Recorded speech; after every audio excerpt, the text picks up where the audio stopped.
Hello and welcome to Prayag Career Institute's English class। यह video learn to write and speak English के लिए है। इस video में हम बिगिनिंग लेवल से स्टेप बाय स्टेप इंग्लिश लिखना और बोलना सीख रहे हैं। आज यह हमारा 4th 5th डे है, मे बी 6th डे, मुझे इस विषय पर ध्यान नहीं है। तो आज हम इस वीडियो में सीखेंगे, पिछली बार जो हमने सेंटेंसेस बनाना सीखा था 2 प्रकार के, उनमें डिफरेंस क्या है और उनको किस स्थिति में किस सेंटेंस का हमको चुनाव करना चाहिए। उन दोनों सेंटेंसेस में हम ये डिफरेंस सीखेंगे एंड कुछ सेंटेंसेस हम होमवर्क के लिए आपको आज देंगे। देखिए, ये जो सेंटेंसेस मैंने आपको पिछले वीडियो में कराए थे, उसे ट्रांसलेट करना सिखाया था, ये वही दोनों सेंटेंसेस दोनों तरफ लिखे हुए हैं। बाय द वे, उस दिन से हमने इसको छुआ नहीं है, छेड़ा नहीं है, तो बाय द वे ये सेंटेंसेस उसी दिन से लिखे हुए हैं। तो आज हम इन्हीं सेंटेंसेस पर दोबारा से हम सीखते हैं कि इन दोनों में अंतर क्या है।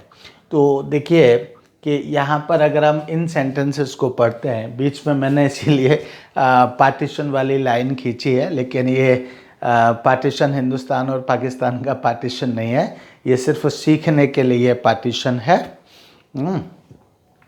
तो इसमें इधर एक फॉर्मूला लिखा हुआ है, इसमें हमने लिखा था कि singular subject plus first form of the verb plus S और एस प्लस ऑब्जेक्ट एंड ऐसे सेंटेंसेस जिनके लास्ट में ता है ती है आता है, उन सेंटेंसेस को इस फॉर्मूला से हम की मदद से हम ट्रांसलेट करते हैं। यानी कि जो हिंदी में सेंटेंस लिखा हुआ है उस सेंटेंस को हम इस फॉर्मूला के बेस पर उसके वर्ड्स को लिखते चले जाते हैं इंग्लिश में, और वह सेंटेंस हम पाते हैं कि इंग्लिश में ट्रांसलेट हो गया है। इसी तरह से ऐसे सेंटेंसेस जिनके लास्ट में ते हो, ता हूँ, ते हैं, ती हैं, ऐसे शब्द आते हैं, उन सेंटेंसेस को भी ट्रांसलेट करने के लिए हम इस फॉर्मूला का यूज़ करते हैं। और जैसे जैसे इस फॉर्मूला में लिखा हुआ है वैसे वैसे ही हिंदी सेंटेंस में से उन वर्ड्स को पिकअप करते हुए और हम इन फॉर्मूलाज में यहाँ पर इस इसके इंडिकेटेड प्लेस पर हम लिखते हुए चले जाते हैं। और जब सभी वर्ड्स हम प्लेस कर चुके होते हैं, लिख चुके होते हैं, तो हम पाते हैं कि हमारा हिंदी का सेंटेंस इंग्लिश में ट्रांसलेट हो गया है। इसी तरह से हमने यहाँ भी बताया था कि यहाँ पर जिन ऐसे सेंटेंस जिनके लास्ट में जाता है, जाती है, जाते हैं, जाता हूँ, आता है, उन सेंटेंसेस को ट्रांसलेट करने के लिए इस फॉर्मूला का यूज़ किया जाता है।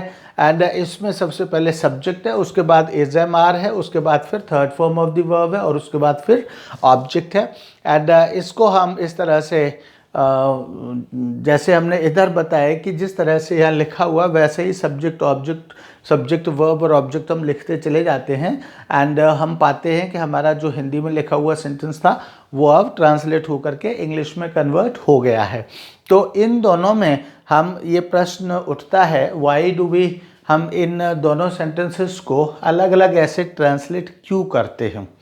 तो देखिए, सीधी सी बात है, हम लोग हमारा परिस्थितियों से बंधे हुए हम लोग होते हैं। सर्दी आती है तो हम चाहें या ना चाहें लेकिन हमको गर्म कपड़े पहनने ही पड़ते हैं। अब आने वाली है कुछ दिनों में, अब हम स्वेटर्स वगैरह निकालेंगे, ढूंढेंगे कहाँ पर हैं हमारे स्वेटर्स, उनको ढूंढेंगे और उनको हम पहनना शुरू करेंगे धीमे धीमे। उसके बाद फिर से गर्मी आएगी तो धीमे धीमे हम उनको उतारना शुरू करेंगे। तो हम परिस्थितियों के दास होते हैं, यानी जैसे जैसे परिस्थितियां हमसे जो भी कुछ कराती हैं उस चीज़ को हम करते हैं। त्योहारों पर हम त्योहारों की तरह रहते हैं, एक दूसरे का सम्मान करते हैं, मिलते हैं, तो मीन्स हम परिस्थितिवश होते हैं। तो हर परिस्थिति के पीछे, मतलब हर काम के पीछे कोई ना कोई परिस्थिति होती है। ऐसी कुछ परिस्थितियां हैं जिन परिस्थितियों में हम कभी इस पैटर्न का चुनाव करते हैं और इस पैटर्न से हम अपने सेंटेंसेस को ट्रांसलेट करते हैं। कभी कुछ परिस्थितियां होती हैं जिनसे हम इस पैटर्न का चुनाव करते हैं और इस पैटर्न से अपने सेंटेंसेस को ट्रांसलेट करते हैं। तो आइए वो देखते हैं कि वो परिस्थितियां हैं क्या। आप लोग भी जो वीडियो देख रहे हैं वो बहुत सारी परिस्थितियों से बंधे हुए होते होंगे। कई बार आपको बहुत सारे काम ऐसे परिस्थितिवश करने ही होते होंगे और आप चुनाव करते होंगे कि यह परिस्थिति है तो क्या करना चाहिए। ठीक है, तो इसी तरह से हम यहाँ पर देखते हैं। तो देखिए इस यहाँ पर क्या है फॉर्मूला में, यहाँ पर हमने लिखे वह पुस्तक पढ़ता है, इस तरह का सेंटेंस यहाँ लिखा हुआ है। क्या है, वह पुस्तक पढ़ता है। तो इसमें वह गीत गाती है, तुम पानी पीते हो, हम पत्र लिखते हैं, वे कपड़े बनाते हैं, मैं हर बात समझता हूँ, राजू फिल्में बनाता है, स्त्रियां साड़ी पहनती हैं। यहाँ इस तरह के सेंटेंसेस लिखे हुए हैं। इन सेंटेंसेस में अगर हम देखें तो कौन से प्रश्न करते हैं हम, कौन करता है। जैसे वह पुस्तक पढ़ता है, तो पुस्तक कौन पढ़ता है, वह। यानी इन सेंटेंसेस में जो काम हो रहा है उन काम को कौन से प्रश्न करें तो हमको जो प्राप्त होगा वह क्या होगा, वह इसका सब्जेक्ट होगा। क्या होगा, वह सब्जेक्ट होगा। ठीक है, तो एक एग्जाम्पल के तौर पर हम देखते हैं कि वह पुस्तक पढ़ता है। तो पुस्तक कौन पढ़ता है, पुस्तक कौन पढ़ता है, तो देखते हैं कि पुस्तक वह पढ़ता है। तो वह क्या है यहाँ पर, वह सब्जेक्ट है। वह क्या है यहाँ पर, वह सब्जेक्ट है। ठीक है, और ये कौन सा सब्जेक्ट है, रियल। पुस्तक कौन पढ़ता है, वह पढ़ता है। यानी आंखें पुस्तक की तरफ कौन करता है, वह। ऐसे ऐसे कौन करता है, वह करता है। फिर शब्द का उच्चारण कौन करता है, वह करता है। फिर शब्द का अर्थ कौन समझता है, वह समझता है। तो इसलिए वह जो शब्द है पुस्तक पढ़ने का वास्तविक सब्जेक्ट है। वास्तविक मतलब रियल सब्जेक्ट है। रियल मतलब वही, उसी की आंखें चल रही हैं, वही अपना सिर हिला रहा है, वही अर्थ का शब्द का अर्थ समझ रहा है, वही अगली लाइन पर जा रहा है। उसी ने पुस्तक खोली है, उसी ने बंद की है, उसी ने पुस्तक ढूंढी है। ऑल दीज थिंग्स, ये सारी चीज़ें इसी के द्वारा, उसी के द्वारा करी गई हैं। तो इसलिए उसको कहते हैं वह पुस्तक पढ़ता है। यानी वह जो शब्द है इसमें, वह क्या है, वह वास्तविक सब्जेक्ट है। सब्जेक्ट मतलब कर्ता, कर्ता मतलब जो भी क्रिया इसमें हो रही है उस क्रिया को, यानी उस काम को परफॉर्म करने वाला। जो भी सेंटेंस में एक्शन हो रहा है उस एक्शन को परफॉर्म करने वाला, वह वास्तव में क्या है, वह है। ठीक है, इसी तरह से देखते हो वह गीत गाती है। तो इसमें काम क्या हो रहा है, गीत गाने का काम हो रहा है। गीत गाती है, कौन गीत गाती है, तो वह। कौन गीत गाती है, हमने यहाँ पर कौन से प्रश्न पूछा, कौन। हम क्या कर रहे हैं यहाँ, हम यहाँ कौन से प्रश्न पूछ रहे हैं, कौन करता है, और उत्तर में जो भी आता है वह सब्जेक्ट होता है। तो यहाँ कौन गीत गाती है, गीत कौन गाती है, गीत वह गाती है। तो यह वह क्या है, वह गीत गाती है। किसके आंसर में वह आ रहा है, कौन से प्रश्न पूछने पर उसके आंसर में क्या आ रहा है, वह आ रहा है। तो इसलिए ये जो वह है, ये वह क्या है, ये सब्जेक्ट है। कौन सा सब्जेक्ट है, रियल सब्जेक्ट है। जब रियल की बात करते तो इसका मतलब हम मान लेते हैं कि दो तरह की सब्जेक्ट होते हैं, एक तो रियल, एक unreal. Unreal means not real, यानी कि डुप्लीकेट। तो यहाँ रियल सब्जेक्ट है। कई बार आपने देखा होगा बहुत सारे काम हम लोग ऐसे करते हैं कि वास्तविक होता है, वास्तविक नहीं होता, तो हम नकली। जैसे आजकल मतलब जो घड़े वगैरह हैं या बहुत सारी चीज़ें हैं, अब किसका नाम मैं लूँ, तो कुछ पहले चीज़ जैसे पत्तल है, पत्तल पहले पत्तों की हुआ करती थी लेकिन अब प्लास्टिक की आ रही है। हाँ, तो प्लास्टिक, उसकी जगह हम प्लास्टिक यूज़ कर रहे हैं। तो इसी तरह से सब्जेक्ट, पहले कुल्हड़ मिट्टी के हुआ करते थे, अब कुल्हड़ की जगह थर्मोकोल के बने हुए कुछ कुल्हड़ जैसी चीज़ें आ रही हैं। कुल्हड़ के ऑप्शन में ऐसे प्लास्टिक के बने हुए ग्लास आ रहे हैं। इट मीन्स जब ओरिजिनल चीज़ नहीं होती है तो उसकी जगह हम ऐसा कोई ऑप्शन ढूंढ लेते हैं। आपने सुना होगा कि सीता जी जब भगवान राम को युद्ध राजसूय यज्ञ करना था तो उस समय सीता जी तो वन में थी, उन्होंने उनका त्याग किया हुआ था। तब उन्होंने सोने की प्रतिमा बनवाई थी और वो सीता जी का ऑप्शन बनी थी। तो वो सीता जी तो नहीं थी, तो वो नकली सीता जी थी। इसी तरह से यहाँ पर हम बात करते तो ये क्या है, ये ऑप्शन नहीं है, ये वास्तव सब्जेक्ट है। यानी वह गीत गाती है, तो गीत गाने में गला, मुंह, स्वर किसका चलता है, यानी मुंह किसका चलता है, वह का चलता है। स्वर किसका निकलता है, वह का निकलता है। स्वर की समझ कौन रखता है, वह रखती है, तो वह गीत गाती है। ठीक है, तो इसलिए गीत गाने वाला वास्तविक में कौन है, वह। इसी तरह से हमने कहा तुम पानी पीते हो, तो इसमें काम क्या हो रहा है, पानी पीने का हो रहा है। बात आती है, फिर से हम प्रश्न पूछते हैं कौन पानी पीता है, कौन पानी पीता है, तो आंसर क्या होगा, कौन पानी पीता है कौन पानी पीता है, तो तुम पानी पीते हो। तो कौन के आंसर में यहाँ क्या आया, यहाँ तुम आया, तुम पानी पीते हो। कौन पानी पीता है, तुम पानी पीते हो। तो यहाँ जो तुम है, ये तुम क्या हो गया, ये इस तुम को जब कौन के आंसर में जो भी शब्द आते हैं उनको हम सब्जेक्ट कहते हैं। कौन के आंसर में जो भी शब्द आते हैं उनको हम सब्जेक्ट कहते हैं। तो ये जो तुम है, ये तुम क्या हो गया, ये सब्जेक्ट हो गया, ये सब्जेक्ट हो गया, तभी तो हमने इसको यहाँ पर लिखा था। ठीक है, इसी तरह से अगले प्रश्न पर हम जाते हैं। अगले प्रश्न पर हम जाते हैं तो हम देखते हैं कि हम पत्र लिखते हैं, यह सेंटेंस हमने पढ़ा। तो फिर यहाँ हम प्रश्न पूछते हैं, हम पत्र लिखते हैं, तो पत्र कौन लिखते हैं, पत्र कौन लिखते हैं, तो आंसर हमको मिलेगा कौन लिखते हैं पत्र। आप भी पढ़ करके बता सकते हैं कौन लिखते हैं, तो हमें पता चलता है कि पत्र हम लिखते हैं। कौन लिखते हैं पत्र, हम लिखते हैं। तो ये जो हम है, ये क्या हो गया, ये कौन का आंसर हो गया। और जब ये कौन का आंसर हो गया, तब ये क्या हो गया, तब यह सब्जेक्ट हो गया। जब ये कौन का आंसर हो गया, पत्र कौन लिखते हैं, हम लिखते हैं, तो हम क्या हो गया, कौन का आंसर हो गया, कौन का उत्तर हो गया।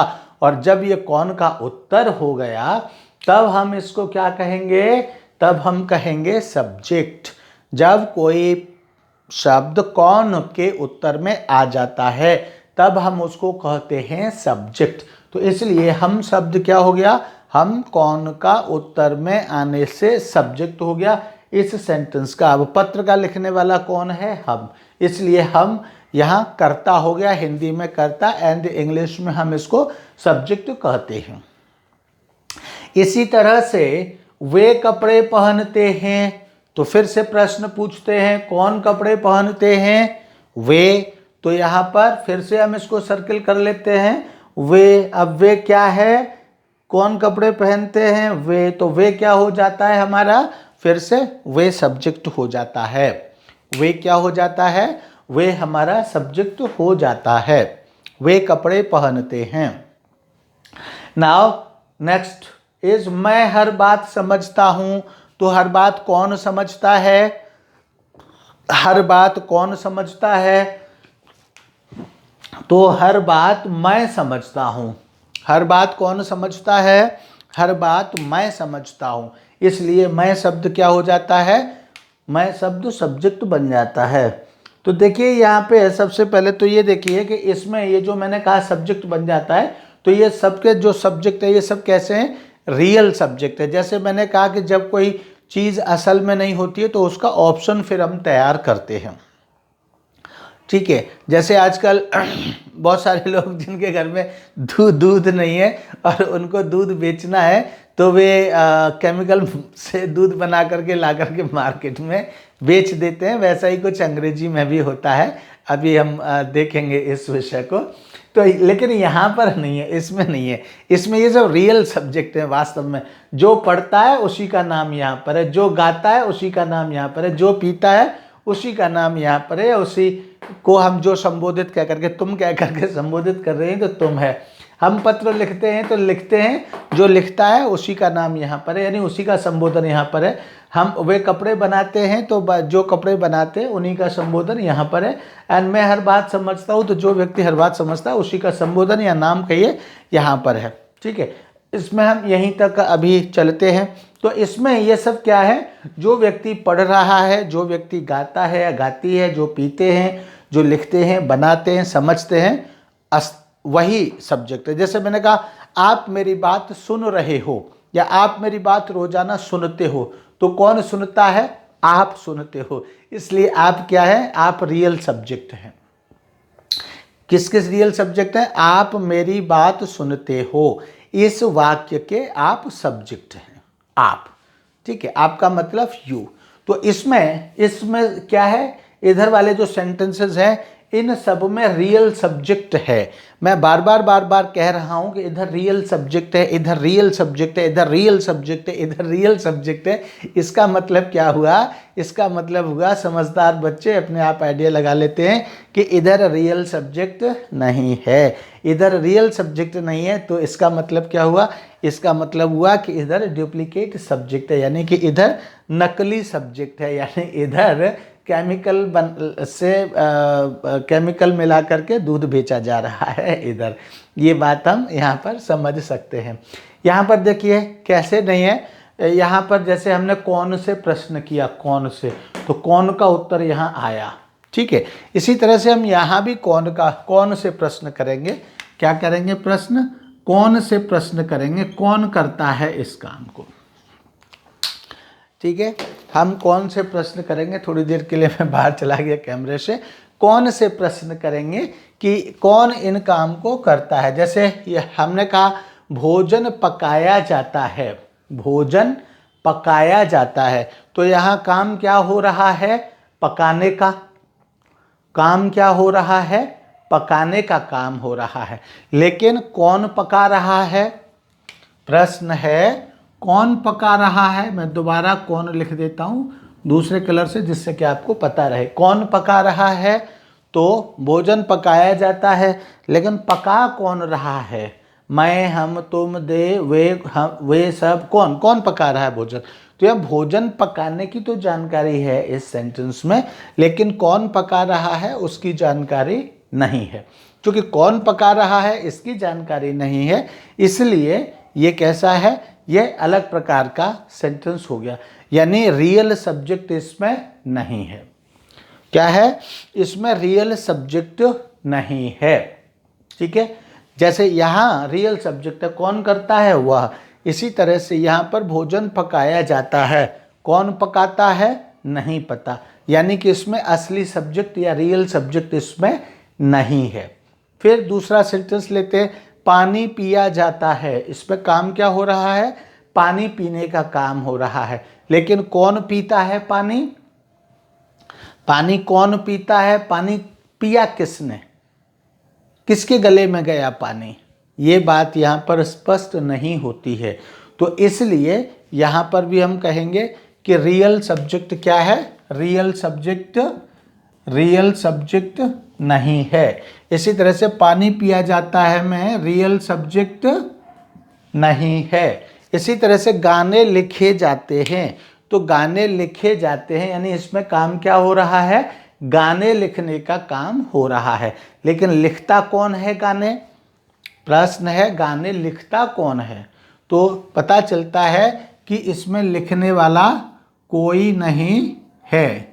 गाने लिखे जाते हैं ये तो बात हम समझ रहे हैं, लेकिन लिखता कौन है? बिना किसी के लिखे हुए तो गाने नहीं लिखे जाएंगे। तो लिखता कौन है गाने? तो चूंकि ये नहीं पता कि गाने कौन लिखता है, इसलिए हम यहाँ कहते हैं कि इसमें कोई रियल सब्जेक्ट नहीं है। उसके बाद हम देखते हैं कि फिल्में बनाई जाती हैं, फिल्में बनाई जाती हैं। फिर क्वेश्चन आता है कि बनाता कौन है फिल्में? जब हम ये देखते हैं कि इसमें बनाने वाला कोई नहीं है, तब हम कहते हैं कि इसमें रियल सब्जेक्ट नहीं है। जब कोई इसमें फिल्म बनाने वाला नहीं है, जैसे मैंने कहा मैं वीडियो बनाता हूँ, तो बना कौन रहा है या कौन बनाता है? मैं बनाता हूँ। यदि मैं नहीं बनाऊँगा तो वीडियो बन जाएगा क्या? It's not possible. तो कैसे वीडियो बन जाएगा? इसी तरह से जब तक फिल्म नहीं बनाई, जब तक कोई बनाने वाला नहीं होगा, तब तक कैसे फिल्म बन जाएगी? तो बनाने वाला तो होना चाहिए, लेकिन असल में कौन बनाता है? कौन कहता है कट? कौन कहता है स्टार्ट? कौन कहता है डायलॉग? ये सब चीज़ें कौन कहता है? चूँकि नहीं पता, तो इसलिए ये क्या है? इसलिए इसमें रियल सब्जेक्ट नहीं है। इसके बाद मोमबत्ती जलाई जाती है, तो यहाँ भी देखिए मोमबत्ती जलाई जाती है। प्रश्न उठता है कि मोमबत्ती जलाता कौन है? जब ये नहीं पता कि मोमबत्ती जलाता कौन है, तब ये सेंटेंस कैसा हो जाता है? तब ये सेंटेंस भी ऐसा हो जाता है जिसमें रियल सब्जेक्ट नहीं है। ठीक है, 1 2 3 4 5 6, 1 2 3 4 5। और एक और हम ले लेते हैं, पत्र भेजा जाता है। तो इसमें भी देखिए पत्र कौन भेजता है, पता नहीं। पत्र भेजा जाता है ये तो है, ये तो पता चल रहा है पत्र भेजा जाता है, लेकिन जब तक कोई भेजेगा नहीं, कोई लिखेगा नहीं, कोई लेटर बॉक्स में नहीं डालेगा या पोस्ट ऑफिस तक जब तक कोई नहीं लेके जाएगा, है ना, तो कैसे चला जाएगा। तो भेजता कौन है, तो उसका भी आंसर यहाँ पर नहीं। ये तो है कि पत्र भेजा जाता है, लेकिन कौन भेजता है यह यहाँ पर नहीं है। इसलिए अब हम एक क्लियर हो जाता है कि इन सेंटेंसेस में असली सब्जेक्ट यानी रियल सब्जेक्ट यानी कि कौन करने वाला है वह यहाँ लिखा हुआ है। इन सेंटेंसेस में कौन करता है इसका नहीं पता। फिर बात आती है कि तब इन सेंटेंसेस को हम बनाते कैसे हैं। फिर ये भोजन, पानी, गाने, फिल्में, मोमबत्ती, पत्र, इनको हमने यहाँ क्यों लिखा हुआ है, क्योंकि ये सब्जेक्ट है। लेकिन ये कैसे सब्जेक्ट है, जैसे मैंने आपको बताया कि जब सीता जी नहीं थी तो सीता जी कैसे बना ली गई, यानी सोने की प्रतिमा बनाई गई और उस प्रतिमा को ही सीता जी समझा गया। इसी तरह से दूध, जब शहरों में दूध की मांग होती है और दूध वालों के पास दूध नहीं होता, वे केमिकल अपना मिलाते हैं, पानी मिलाते हैं, केमिकल से उसको तैयार करते हैं। ऐसे मैंने बहुत सारे कहानी सुने हुए हैं, मुंह बांध बांध करके। बहुत सारे मैंने लोगों के वीडियो भी देखे हुए हैं कि मुंह बांध करके और वो अपना बना रहे हैं, ऐसे यूट्यूब पर चलते रहते हैं वीडियो। तो वो उन्होंने नकली दूध तैयार कर दिया। इसी तरह से बहुत सारी चीज़ें, नकली दवाइयाँ मार्केट में चलती हैं। हालांकि जो नकली दवाइयाँ मार्केट में चलती हैं, नकली ब्रांड चलते हैं, वैसा ब्रांड यहाँ पर नहीं है। लेकिन आप ऐसे मान सकते हैं कि जैसे सीता जी नहीं थी तो उनकी जगह पर सोने की प्रतिमा बनाई गई और उनको सीता जी बना करके बिठाया गया। तो कुछ इसी तरह का इन सेंटेंसेस में भी होता है, यानी इनमें सब्जेक्ट रियल सब्जेक्ट होता नहीं है। तब हम एक डुप्लीकेट सब्जेक्ट और या फिर हम कहिए कि एक ग्रामेटिकल सब्जेक्ट यानी व्याकरणीय सब्जेक्ट, क्योंकि एक कहावत है कि अंधे को क्या चाहिए, दो आंखें। उसी तरह से यहाँ पर बिना सब्जेक्ट के कोई सेंटेंस नहीं लिखा जा सकता। मैंने शुरू में ही कहा था कि मनुष्य परिस्थितियों का दास होता है। तो यहाँ दासता क्या है, परिस्थिति क्या है, परिस्थिति यह है कि केवल सब्जेक्ट से, केवल वर्ब लगा करके, जैसे हम यहाँ पर सब्जेक्ट ना लिखे, हमने यहाँ लिखा है फूड, फूड ना लिखे तो केवल इज लगा करके हम नहीं लिख सकते, इज कुक्ड ऐसे नहीं लिख सकते हम। इसी तरह से यहाँ वाटर ना लिखे तो इज ड्रंक ऐसे हम नहीं लिख सकते। यानी किसी भी सेंटेंस को लिखने के लिए सब्जेक्ट की बहुत ज़रूरत होती है। जैसे किसी यज्ञ को करने के लिए यज्ञ करने वाले की पत्नी का होना जरूरी है, भगवान राम की पत्नी का होना वहाँ जरूरी था और इसलिए सोने की प्रतिमा बनाई गई। उसी तरह से यहाँ पर सेंटेंस को ट्रांसलेट करने के लिए इसका सब्जेक्ट का होना बहुत ज़रूरी है, लेकिन इसमें सब्जेक्ट तो है ही नहीं। चूँकि सब्जेक्ट नहीं है इसलिए हम इसको या तो डुप्लीकेट सब्जेक्ट कहते हैं, हालांकि सही शब्द होगा डुप्लीकेट की बजाय ग्रामेटिकल सब्जेक्ट।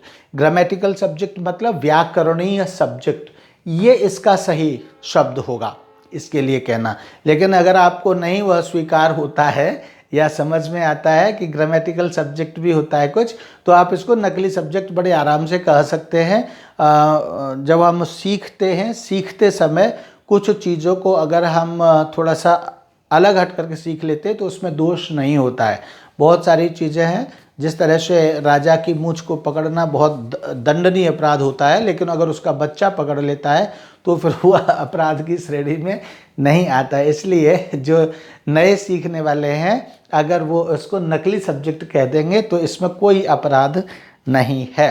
तो इसलिए ये जो अब ये प्रश्न उठता है कि जब इसमें असली सब्जेक्ट है नहीं, कौन से प्रश्न करने पर जो वास्तविक सब्जेक्ट आता है वह तो सब्जेक्ट इसमें है नहीं, तो फिर ये सब्जेक्ट आया कहाँ से और कैसे हमने डिसाइड किया।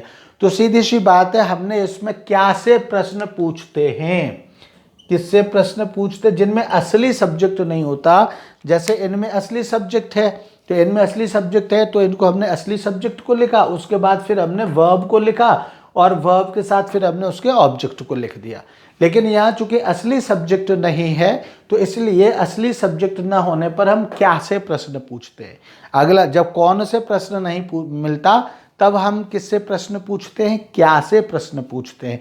तो अब हमने प्रश्न किया कि भोजन पकाया जाता है, तो हमने प्रश्न किया क्या पकाया जाता है, क्या पकाया जाता है, तो उत्तर क्या मिलेगा, भोजन पकाया जाता है।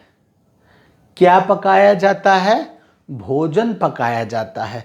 तो चूंकि हमको आंसर मिला भोजन, तो इसलिए हम अब भोजन को क्या बना लेंगे, अब हम भोजन को ही व्याकरणीय सब्जेक्ट या ग्रामेटिकल सब्जेक्ट बना लेंगे। भोजन को ही क्या बना लेंगे हम, ग्रामेटिकल सब्जेक्ट हम इसको बना लेंगे। तो इस तरह से ये नकली सब्जेक्ट या ग्रामेटिकल सब्जेक्ट या व्याकरणीय सब्जेक्ट ये हो जाता है। भोजन पकाया जाता है, क्या पकाया जाता है, भोजन पकाया जाता है। तो इस तरह से व्याकरणीय सब्जेक्ट हो जाता है। तो क्या कोई जो भी क्या के आंसर में आता है उसी को हम सब्जेक्ट मान लेते हैं। ठीक है। इसी तरह से जैसे मैथमेटिक्स में जब हमको सही आंसर नहीं पता होता है तो एक्स को ही हम सही आंसर मान लेते हैं और एक्स को हम लिख करके आगे हम सवाल सॉल्व करते जाते हैं तो उससे हमको क्या मिल जाता है, सही आंसर मिल जाता है। तो इसी तरह से यहाँ पर हम इसको भोजन को क्या से प्रश्न पूछने पर जो उत्तर आता है उसी को हम ग्रामेटिकल सब्जेक्ट या नकली सब्जेक्ट मान लेते हैं और उस सब्जेक्ट को लिख करके हम सेंटेंस बना देते हैं। तो इसमें भोजन को क्या मान लिया हमने, भोजन को हमने ग्रामेटिकल सब्जेक्ट मान लिया और यहाँ पर हमने फूड इसकी अंग्रेजी सब्जेक्ट के रूप में लिख दी। ठीक है। यहाँ देखो पहले जो हमने पिछले वीडियो में लिखा है सब्जेक्ट, तो वो यहाँ पे लिखा हुआ है, जूम करके दिख जाएगा। दूसरा है फिर यहाँ पर देखिए पानी पिया जाता है, तो क्या पिया जाता है, पानी पिया जाता है। क्या पिया जाता है, पानी पिया जाता है। तो क्या से प्रश्न आने पर जो भी शब्द आएगा उसको हम क्या मान लेंगे, उसी को हम इसका सब्जेक्ट मान लेंगे। तो इसमें पानी क्या है, पानी ही इसका क्या है, ग्रामेटिकल सब्जेक्ट है। पानी क्या है, पानी ही इसका ग्रामेटिकल सब्जेक्ट है, पानी पिया जाता है। Water is drunk. ठीक है। इसी तरह से गाने लिखे जाते हैं, तो क्या लिखा जाता है, गाने लिखे जाते हैं। क्या लिखा जाता है, गाने लिखे जाते हैं। तो क्या के प्रश्न में जो भी शब्द आता है उसी को हम क्या मान लेते हैं, ग्रामेटिकल सब्जेक्ट मान लेते हैं, यानी व्याकरणीय सब्जेक्ट मान लेते हैं। तो इसलिए गाने लिखे जाते हैं, ये क्या हो जाता है, ये गाने शब्द क्या हो गया, ये व्याकरणीय सब्जेक्ट हो गया। ये असली सब्जेक्ट नहीं है, ये व्याकरणीय सब्जेक्ट है। इसी तरह से फिल्में बनाई जाती हैं, तो क्या बनाया जाता है, हम क्या से प्रश्न पूछ रहे, क्योंकि कौन से प्रश्न पूछने पर उत्तर हमको नहीं मिला। जब कौन से प्रश्न पूछा और हमको उत्तर नहीं मिला तब हम क्या से प्रश्न पूछते हैं। तो क्या बनाया जाता है, फिल्में बनाई जाती हैं। तो क्या से उत्तर में हमको क्या मिला, फिल्में। तो इसलिए फिल्में क्या हो गया, फिल्में ही हमारा ग्रामेटिकल सब्जेक्ट हो गया। फिल्में क्या हो गया, फिल्में ही हमारा ग्रामेटिकल सब्जेक्ट हो गया। इसी तरह से मोमबत्ती जलाई जाती है, तो मोमबत्ती जलाई जाती है, क्या जलाया जाता है, मोमबत्ती जलाई जाती है। क्या जलाया जाता है, मोमबत्ती जलाई जाती है। तो इसलिए मोमबत्ती क्या हो गया, मोमबत्ती हमारा ग्रामेटिकल सब्जेक्ट हो गया। क्या के उत्तर में क्या आया, मोमबत्ती। तो मोमबत्ती जब आए तो मोमबत्ती क्या हो गया, मोमबत्ती हमारा ग्रामेटिकल सब्जेक्ट हो गया। इसमें पत्र भेजा जाता है, तो कौन भेजता है, इसका आंसर तो मिला नहीं हमको, इसलिए प्रश्न होता है। अब हम अगला प्रश्न पूछेंगे, क्या भेजा जाता है। तो क्या भेजा जाता है, क्या भेजा जाता है, पत्र भेजा जाता है। तो इसलिए इसमें जो पत्र है वह क्या हो जाएगा, पत्र इसमें हो जाएगा, इसका ग्रामेटिकल सब्जेक्ट हो जाएगा पत्र। पत्र इसमें क्या हो गया, पत्र इसमें ग्रामेटिकल सब्जेक्ट हो गया। राइट। इसी तरह से चोर गिरफ्तार किए जाते, पत्र भेजा जाता है, बस यहाँ तक ठीक है। अगली बात हम बाद में करेंगे, अदरवाइज वीडियो बहुत लेंथी हो जाएगा। तो यहाँ पर देखिए, इसमें हमने क्या देखा, यहाँ पर हमने पूछा था कि इसमें जो फॉर्मूला है, इसमें singular subject plus first form of the verb plus S और एस, इसमें ये फॉर्मूला है। एंड इसमें फॉर्मूला क्या है, subject plus is am are plus third form plus object, और लास्ट में क्या है, वहाँ जाता है जाती है जाते हैं, यहाँ ताहे तीहते हैं। तो ये दोनों सेंटेंसेस अलग अलग क्यों बन रहे हैं और इन दोनों सेंटेंसेस में क्या डिफरेंस है, ये हमारा प्रश्न था। तो हमारा जो आंसर हमको मिलता है वह क्या है, वह यह है कि ये वे सेंटेंसेस हैं जिनका अपना रियल सब्जेक्ट है। अब जिनका अपना रियल सब्जेक्ट है, जिनके अपने घर में कार हो, है ना, उनका यात्रा करने का तरीका क्या होगा, और जिनको किराए पर मंगानी पड़ती हो उनका यात्रा करने का क्या तरीका होगा, दोनों का अलग अलग होगा। जिनके घर में अपने में चक्की हो वो आटा कैसे पीसेंगे, मतलब गेहूं कैसे पीसेंगे, एंड अगर जिनके घर में चक्की ना हो तो फिर वो गेहूं कैसे पीसेंगे, ये देखा जा सकता है। तो इसलिए इनमें जो अंतर है वह यह है कि यहाँ पर रियल सब्जेक्ट है इन सेंटेंसेस में, और इन सेंटेंसेस में रियल सब्जेक्ट नहीं है। चूँकि इन सेंटेंसेस में रियल सब्जेक्ट नहीं है, इसलिए इसको ट्रांसलेट करने के लिए फॉर्मूला भी क्या हो जाता है, चेंज हो जाता है।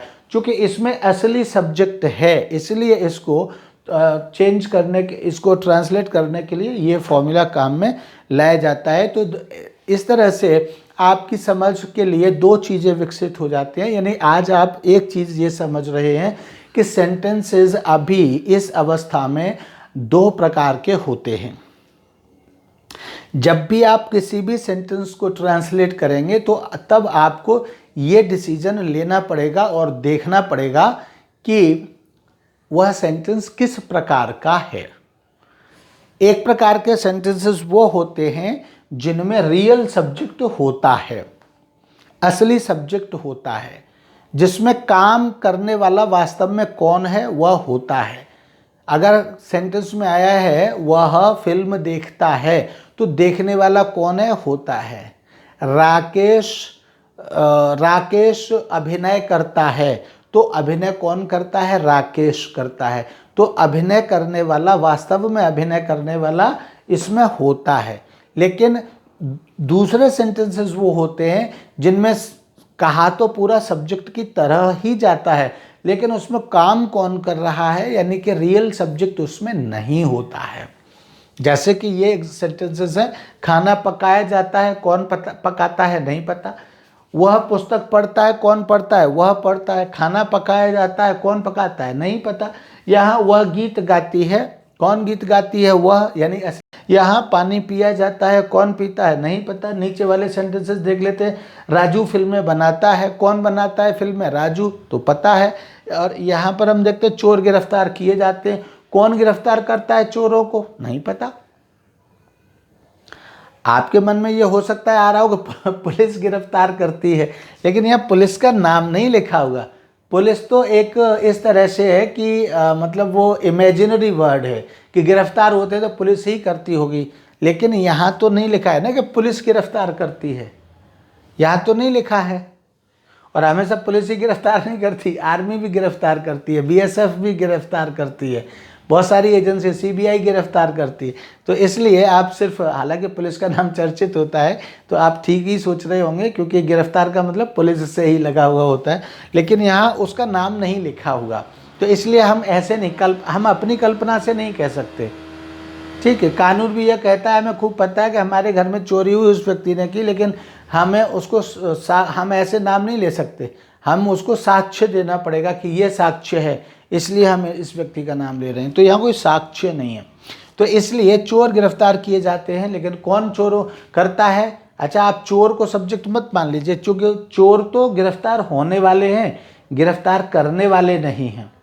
गिरफ्तार होने का मतलब है कि उनको पकड़ा जाएगा और जेल में बंद कर दिया जाएगा। गिरफ्तार करने का मतलब है कि वह व्यक्ति खाकी वर्दी यूनिफॉर्म पहने होगा, वर्दी और यूनिफॉर्म दोनों एक ही होता है, उसको पहने होगा, हथकड़ी होगी उसके पास, वो हथकड़ी लगाएगा, ले जाएगा और जेल में बंद करेगा, लेकिन खुद जेल से बाहर रहेगा।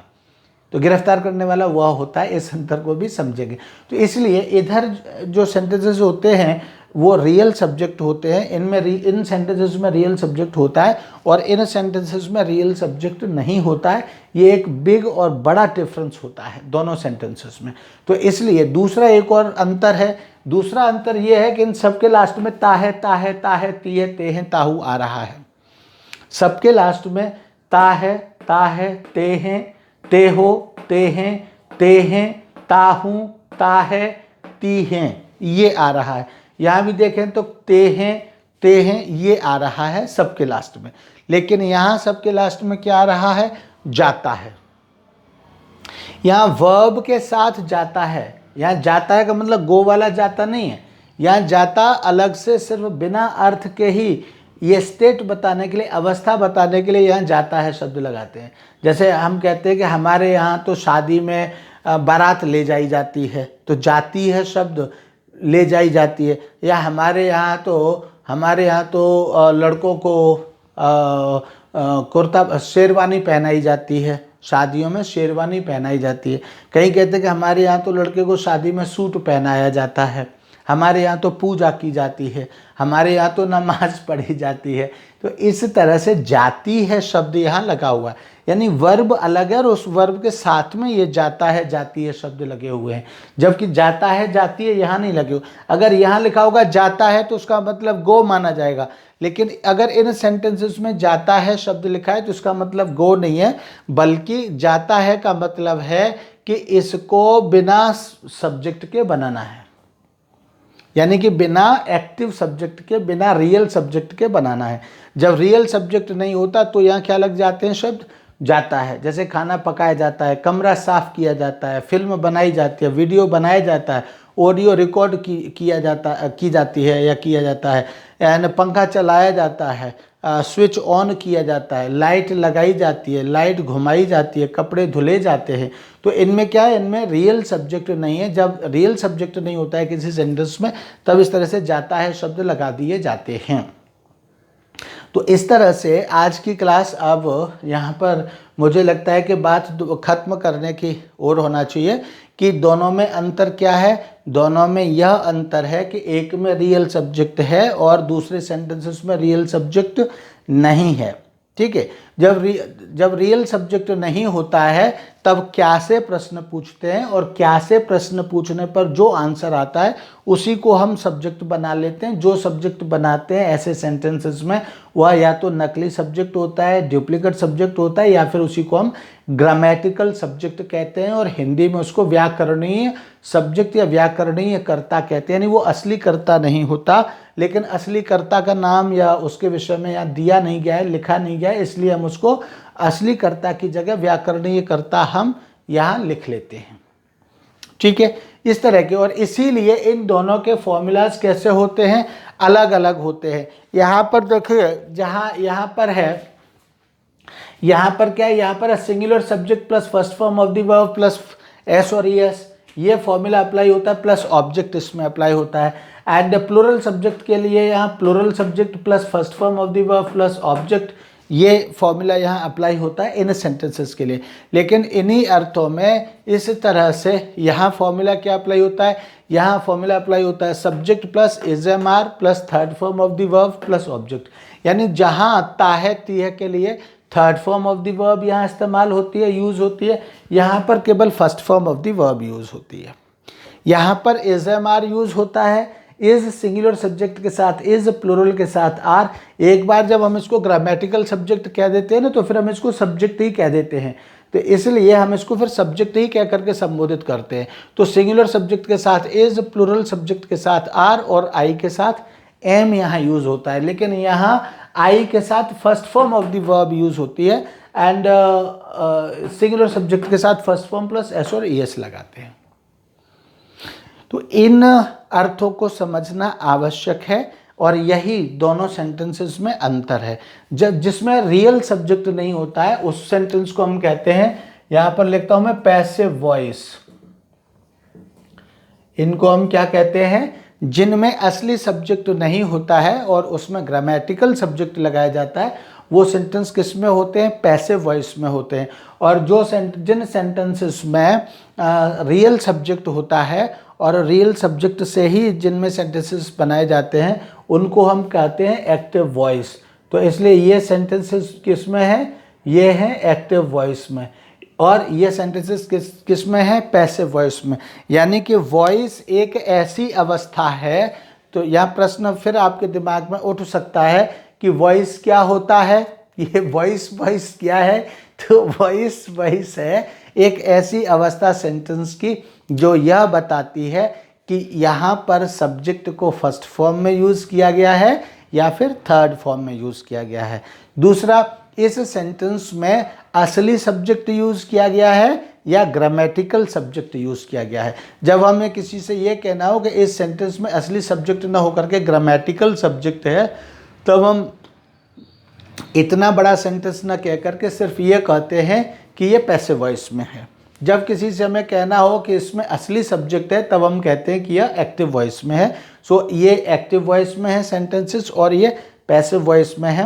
एक्टिव वॉइस में कैसे सेंटेंस को ट्रांसलेट करते हैं, वह पुस्तक पढ़ता है, तो सब्जेक्ट क्या है, वह की इंग्लिश ही को हमने यहाँ लिख लिया ही। उसके बाद क्या करता है, पुस्तक पढ़ता है तो ही यहाँ लिख लिया, सब्जेक्ट लिख लिया। सबसे पहले सब्जेक्ट, अब सब्जेक्ट कैसा है हमारा, सिंगुलर, तो सिंगुलर सब्जेक्ट हमने यहाँ लिख लिया, सिंगुलर सब्जेक्ट। सिंगुलर सब्जेक्ट के साथ क्या है, यहाँ first form of the verb, यहाँ पर हमने first form of the verb भी लिख दी, रीड। यहाँ first form of the verb के साथ क्या है, एस और एस, तो हमने यहाँ पर क्या लिख दिया, इसके साथ एस लगा दिया, तो ये क्या हो गया, रीड्स। तो इस तरह से ही रीड्स। उसके बाद क्या है, वह पुस्तक पढ़ता है, first form of the verb plus S और एस प्लस ऑब्जेक्ट। अब यहाँ भी क्या प्रश्न होता है, वह क्या पढ़ता है, तो पुस्तक, यानी ऑब्जेक्ट क्या हो गया। ऑब्जेक्ट के लिए हम क्या से प्रश्न पूछते हैं यहाँ, तो ऑब्जेक्ट क्या हो गया, पुस्तक, इसलिए यहाँ पुस्तक, हमने पुस्तक की इंग्लिश लिख दी, ए बुक। इस तरह से सेंटेंस ट्रांसलेट हो गया। वह पुस्तक पढ़ता है कि इंग्लिश क्या हो गई, ही रीड्स अ बुक। इसी तरह से भोजन पकाया जाता है, क्या पकाया जाता है, भोजन। तो सबसे पहले सब्जेक्ट क्या है हमारा, ग्रामेटिकल सब्जेक्ट हो गया, भोजन क्या पकाया जाता है, भोजन। तो भोजन को हमने सब्जेक्ट बना लिया, और जब सब्जेक्ट बना लिया तो हमने यहाँ क्या लिख दी, भोजन की अंग्रेजी क्या लिख दी हमने यहाँ, फूड। और उसके बाद फिर फूड के बाद इज एम आर में से एक लिखना है, तो हम फूड को देखेंगे, फूड सिंगुलर है या प्लूरल है, सिंगुलर है, तो सिंगुलर के साथ इज लिख दिया हमने, फूड इज। उसके बाद क्या है, third form of the verb लगाएंगे, तो इसमें वर्ब क्या है, वर्ब है पकाना, तो पकाने की इंग्लिश कुक, और कुक की थर्ड फॉर्म क्या हो गई, कुक्ड, तो फूड इज कुक्ड हो गया। इसी तरह से आगे देखते हैं, वह गीत गाती है, तो सेंटेंस कौन सा है, क्योंकि कौन गाता है गीत, वह, तो यानी रियल सब्जेक्ट इसमें अवेलेबल है, रियल सब्जेक्ट इसमें अवेलेबल है। जब रियल सब्जेक्ट अवेलेबल है तो हमने ये वाला फॉर्मूला यूज़ किया, मतलब ये दोनों में से कोई सा भी। अब इसमें हम देखते हैं कि सब्जेक्ट क्या है, वह सिंगुलर है या प्लूरल है, तो सिंगुलर है तो हम ये वाला फॉर्मूला यूज़ करेंगे। सबसे पहले क्या लिखेंगे, सिंगुलर सब्जेक्ट, हमने सिंगुलर सब्जेक्ट लिख दिया। सिंगुलर सब्जेक्ट क्या है हमारा, शी, हमने लिख दिया यहाँ शी। उसके बाद फिर क्या है, first form of the verb, तो यहाँ पर क्या है, first form of the verb, इसमें क्या है, वह गीत गाती है, क्या गाती है, वह गीत के साथ क्या करती है, तो गाती है, गाती सी है, इसमें वर्ब हो गई। वर्ब की अंग्रेजी क्या है, सिंग, सिंग की फर्स्ट फॉर्म क्या है, सिंग, तो हमने यहाँ सिंग लिख दिया, शी सिंग। अब फर्स्ट फॉर्म के साथ यहाँ क्या करते हैं, एस और एस लगाते हैं, तो इसलिए शी सिंग्स। फर्स्ट फॉर्म के साथ एस और एस हमने लगा दिया, और ये क्या हो गया, शी सिंग्स।